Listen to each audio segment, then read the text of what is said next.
Tercer bloque con el diario del lunes en esta redacción abierta en donde les dijimos hay un análisis político muy importante, pero por supuesto la parte económica que nos preocupa a todas y a todos los argentinos va a ser analizada también aquí junto a Diego, junto a José, y le vamos a dar la bienvenida a Diana Mondino, que está con nosotros, economista. Bienvenida y buenas noches. ¿Qué tal? ¿Cómo están? Bueno, y vamos a empezar a hablar con ella para...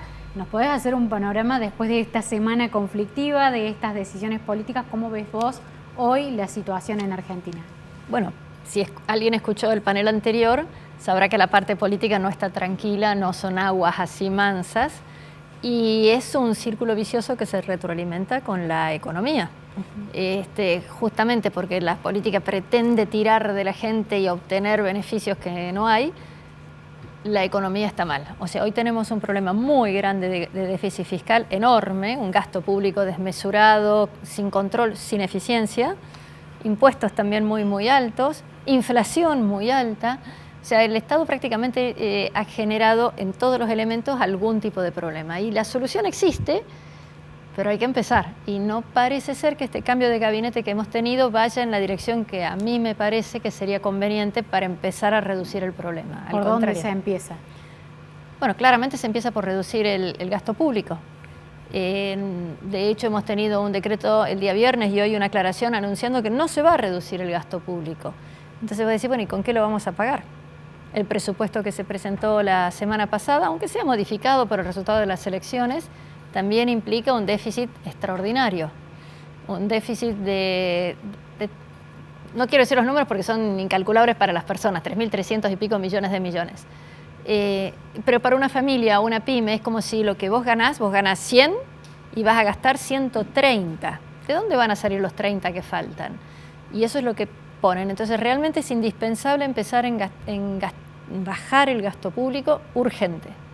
Diana, ahí tocas un punto y una palabra que es importantísima, que es el déficit fiscal, y que fue justamente uno de los detonantes de la crisis interna del gobierno, porque el ala cristinista del gobierno le achacaba al presidente Alberto y al ministro Guzmán que no habían gastado lo suficiente y que incluso estaban subejecutando, y que había un presupuesto pensado en un déficit de 4.5 y que estábamos en 2.1 y que era el momento de volver a inyectar ese déficit que no se había usado, con lo cual, digamos, el camino parece ser el contrario al que algunos analistas aconsejarían, ¿no?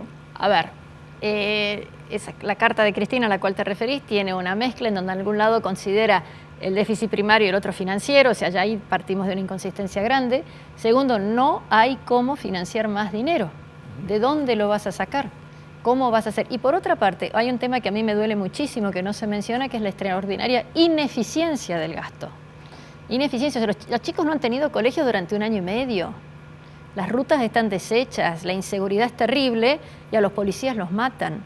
O sea, el gasto público, para que fuera eficiente, tendría que ser que los colegios estén funcionando, que hubiera seguridad en las calles, que las calles estén bien hechas. Eso es gasto público. No dar planes, no pagar aumento de sueldos.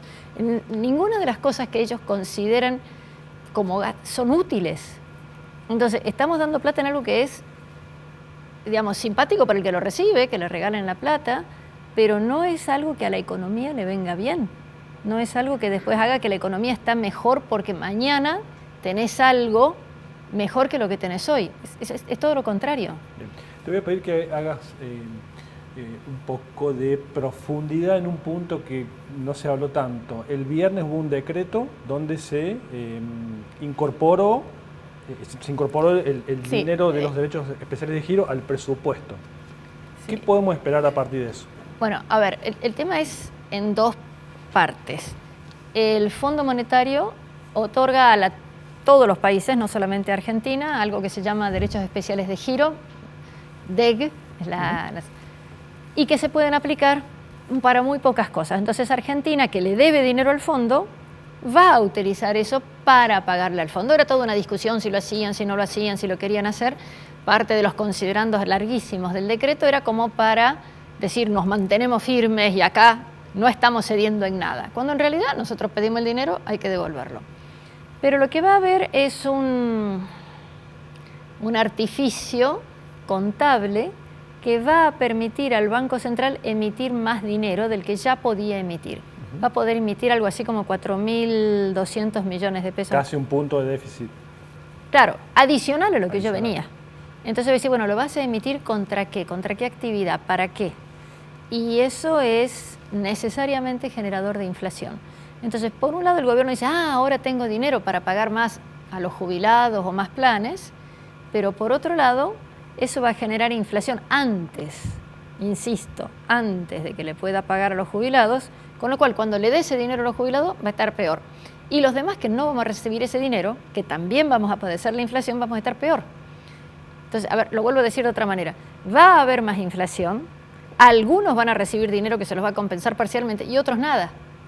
Entonces, ¿para qué lo hiciste? No hubiera generado la inflación, los jubilados seguían como estaban y los demás seguíamos como estábamos y todos estamos mal, pero sin empeorar la situación. Bueno, el impuesto inflacionario es un fuerte componente de recaudación para el gobierno.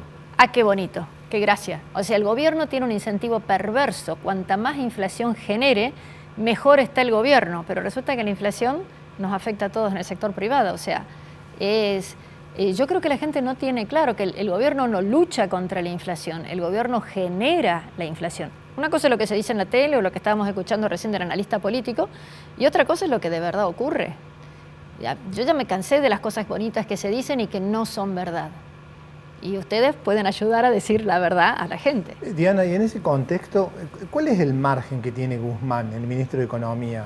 Porque la presión ahora para el gobierno, para lograr un buen resultado en noviembre, es muchísimo más fuerte que lo que era antes de las PASO. Bueno, primero que estás diciendo que a la gente la compras, lo cual me parece humillante, degradante.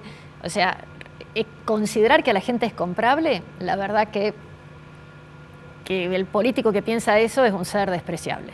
Y lo digo con todas las letras, ¿no? Segundo, si vas a otorgar dinero ahí, ¿qué otra cosa dejarías de hacer? En Argentina hay mucho gasto que es innecesario, además de ineficiente. Podríamos empezar ocupando eso. Entonces, ¿qué margen de acción tiene el ministro de Economía y todo lo demás? El ministro de Economía, acá y en todos los países del mundo, lo que hace es coordinar lo que los demás dicen que necesitan hacer. Y un ministro de Economía generalmente dice más veces no, no, no, que otra cosa. Entonces, si vamos a considerar que el ministro no tiene ninguna posibilidad de decir no, no, no, digamos, no gasten en esto, no gasten en lo otro, o esto después, o esta cosa un poco más adelante, bueno, entonces efectivamente nos resignamos a tener una inflación, nos resignamos a tener unos políticos que creen que nos pueden comprar, que nos pueden avasallar. A mí me cuesta creer que eso sea el país que queremos. Y el nivel, hablabas del crecimiento de la inflación que va a venir de la mano de todo esto, también viene de la mano el crecimiento de más pobres todavía para Argentina. Bueno, obvio, la inflación te impide hacer un montón de cosas. Si vos querés hacer un negocio, no importa que es un kiosquito o algo importante, ¿de dónde sacás los fondos? ¿De algo que ahorraste vos o de algo que ahorró otra persona que te los preste o que sea tu socio? Si el dinero se está derritiendo por la inflación, vos no podés ahorrar, no te alcanza. Además de que a nadie tiene mucha capacidad de ahorro. Además de que a nadie le sobra la plata. Pero a alguien que tuviera ahorro, justamente en el peso se le diluye y por eso la gente termina ahorrando en dólares. Entonces el propio gobierno tiene una política de cepo que, es para otro capítulo eso, pero digamos, hace que el dólar suba más y después se queja de que el dólar es caro. Entonces, de nuevo, es una política inconsistente la que estamos teniendo. Yo trato de explicarlo muy fácil, pero el tema de inconsistencia es muy fácil. Si vos tenés una cantidad limitada de dólares y se los das barato al importador, tiene incentivo a comprar lo más posible. Y le pagas poquito, porque también es el mismo dólar barato, el exportador casi no puede exportar. No le dan los números para poder exportar. Entonces, esta genialidad del cepo también tiene un resultado perverso. Aumenta las importaciones más de lo que hubiera sido necesario y perjudica las exportaciones más de lo que queremos. Entonces, y lo que pasa es que todas estas palabras son bonitas de decir. Si ustedes escuchan a cualquier político hablar de cualquier color y condición, menos las nuevas ideas que están surgiendo ahora y que a lo mejor la gente acompaña, a lo mejor no lo sé, pero digamos, básicamente dicen, no, tenemos que controlar la restricción externa, tenemos que tener una moneda soberana. ¿Y si todo lo que haces va en contra de eso? Entonces yo creo que tenemos que darnos cuenta que no se puede gastar más de lo que hay, no se le puede impedir a la gente ahorrar, que eso es la inflación, y no se le puede impedir a la gente trabajar, que ese es otro punto que tenemos que hablar mucho, que Argentina todavía tiene muchísimas restricciones para alguien que quiera y pueda trabajar, logra encontrar un trabajo.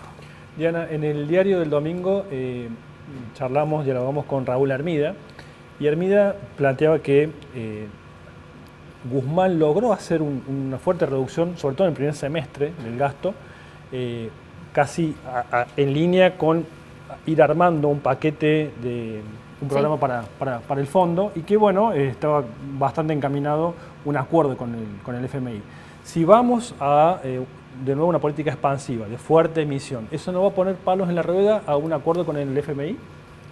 Claro, claro que va a poner. A ver, convengamos que el Fondo Monetario le sirve a todos los países del mundo, no solo a Argentina, para que las medidas odiosas de reducción de gasto que hay que tomar le puedan echar la culpa al fondo.